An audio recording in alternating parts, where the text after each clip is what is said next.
এবার হাওড়া স্টেশনের ছবি আপনাদের দেখায়, সেখানেও ভিড়, কিন্তু শৃঙ্খলাবদ্ধ ভিড়। কি ছবি আপনাদের দেখাচ্ছি আমরা। অতিরিক্ত আরপিএফ ও জিআরপি মোতায়েন করা হয়েছে, নামানো হয়েছে র্যাফ। দেখুন কতটা সতর্কতার সঙ্গে এখানে কাজ করা হচ্ছে।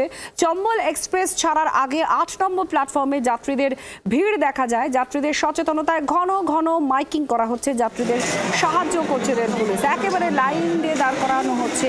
ট্রেন প্ল্যাটফর্মে যখন দেবে ঠিক তার আগের মুহূর্তে ছবি, কারণ এইভাবেই ভিড় নিয়ন্ত্রণ করা হচ্ছে। কোনো রকম কোনো বিপত্তি নয়, কোনো রকম কোনো গোলযোগ নয়। অতিরিক্ত আরপিএফ জিআরপি মোতায়েন করা হয়েছে, এমনকি র্যাফ নামানো হয়েছে।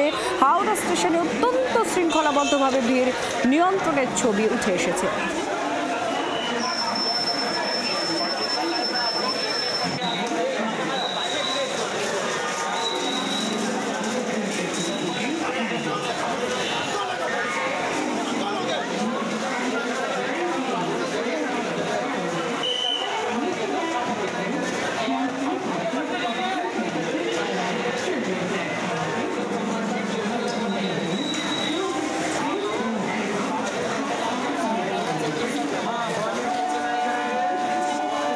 দেবব্রত ঘোষ আমাদের প্রতিনিধি সরাসরি এই মুহূর্তে হাওড়া স্টেশন চত্বর থেকেই রয়েছেন। দেবব্রতর কাছে আমরা যাব। দেবব্রত, একদিকে আমরা দিল্লির ঘটনা দেখেছি, অত্যন্ত মর্মান্তিক একটি ঘটনা ঘটেছে গত রাতে।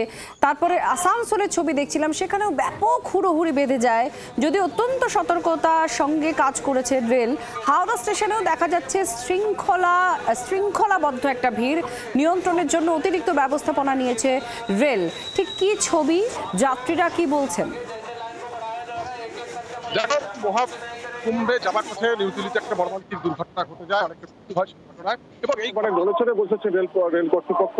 আমরা দেখছি যে হাওড়া স্টেশনে আজকে কুম্ভ মেলায় যাবার জন্য চম্বল এক্সপ্রেসের যে সমস্ত যাত্রীরা যাবেন, তাদের লম্বা লাইন, দীর্ঘক্ষণ ধরে তারা অপেক্ষা করছেন। ট্রেন দেরিতে আসায় তারা অধৈর্য হয়ে পড়েন, ক্ষোভ প্রকাশ করেন এবং ঠিক করছে মানুষের ভিড়। বিশেষ করে যারা সাধারণ বগিতে যাবেন, যারা রিজার্ভেশন করেননি, তাদের ভিড় একেবারে খুবই চোখে পড়ার মতো। তবে নতুন করে যাতে কোনো রকম অপ্রীতিকর ঘটনা না ঘটে, তার জন্য জিআরপি এবং আরপিএফ এর পক্ষ থেকে বাড়তি সতর্কতা নেওয়া হয়েছে। বাড়তি পুলিশ আজকে মোতায়েন করা হয়েছে, পাশাপাশি নামানো হয়েছে র্যাফ। এই প্রথম কোনো প্ল্যাটফর্মে ৮ নম্বর প্ল্যাটফর্মে র্যাফ নামানো হলো। এই যে চম্বল এক্সপ্রেস যাবে, তাদের যাত্রীদের যাতে কোনো রকম অসুবিধা না হয়, যাতে হুড়োহুড়ি না হয়, এবং পাশাপাশি আমরা দেখতে পাচ্ছি যে মাইকিং করা হচ্ছে, মাইকিং করে সতর্ক করা হচ্ছে যাত্রীদের ঠিক কিভাবে ট্রেনে উঠতে হবে, তাদের মোবাইল, তাদের লাগেজ কিভাবে তারা নিয়ে যাবেন, এবং যাতে কোনো রকম অপ্রীতিকর ঘটনা না ঘটে, দুর্ঘটনা না ঘটে, তার জন্য ট্রেনের দরজার সামনে দাঁড়িয়ে যাত্রীদের উঠতে সাহায্য করতে দেখা গেছে আরপিএফ এবং জিআরপি আধিকারিককে।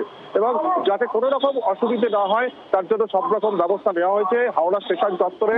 এবং আজকে চম্বল এক্সপ্রেস কিছুক্ষণ আগেই হাওড়া স্টেশন থেকে ছেড়ে গেছে, এবং সেখানে যাত্রীরা জানাচ্ছেন যে এই যে ব্যবস্থা, সেটা তাদের দেখে ভালো লাগছে। কিন্তু পাশাপাশি ট্রেন অনেক দেরিতে এসেছে। ট্রেন চম্বল এক্সপ্রেস যখন ছাড়ার কথা দুপুরের দিকে, তার থেকে অনেক দেরিতে ছাড়া যাত্রীরা ক্ষোভ প্রকাশ করেছে। বাংলার আওয়াজ, বাঙালির আবেগ, জি 24 ঘন্টা।